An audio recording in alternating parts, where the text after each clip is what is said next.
energy. The government's power bill is expected to pass tomorrow, but Anthony Albanese is under fire for recalling Parliament in the first place. It's going to cost $1 million, small bickies in the scheme of government, but you know, is this all a power play, if you'll excuse that pun, because is it necessary? That's what I've got to ask.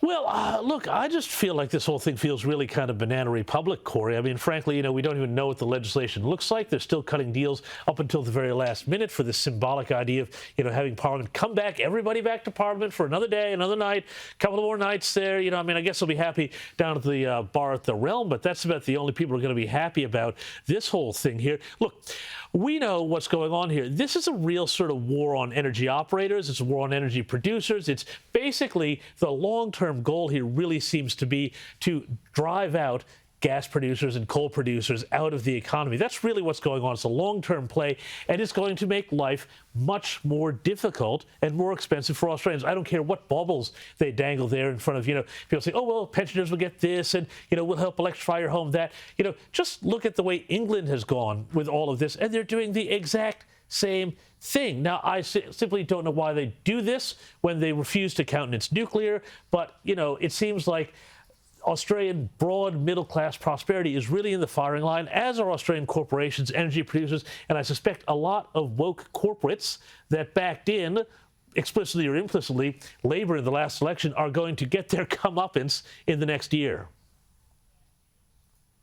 Yeah, they're going to be very concerned. And if you think there's going to be a serious debate tomorrow about this energy bill, you've got another thing coming. The very first item on the agenda in the Senate is a time management motion. That's known as the guillotine. So they're going to cut off the ability to have a debate just to get a quick win and some goodies out to the people before Christmas.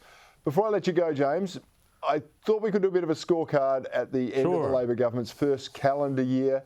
How do you mark them? They've had a pretty easy run, I reckon, but what's your assessment?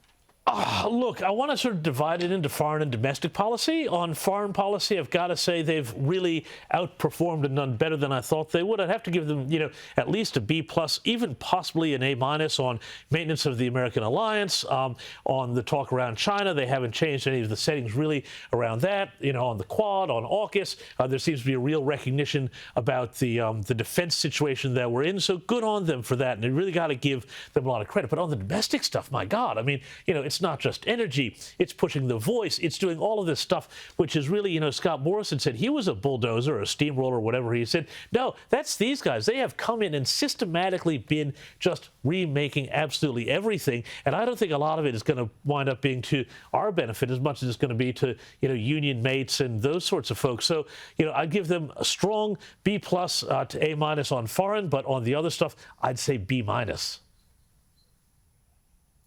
Yeah, I think it's a pretty fair assessment, James Morrow. Your insights into government and how they work and how they operate is very valuable. That's why we love having you on. So Merry Christmas to you if I don't see you before, and thanks for joining me on Credlin tonight. Merry Christmas to you, Corey.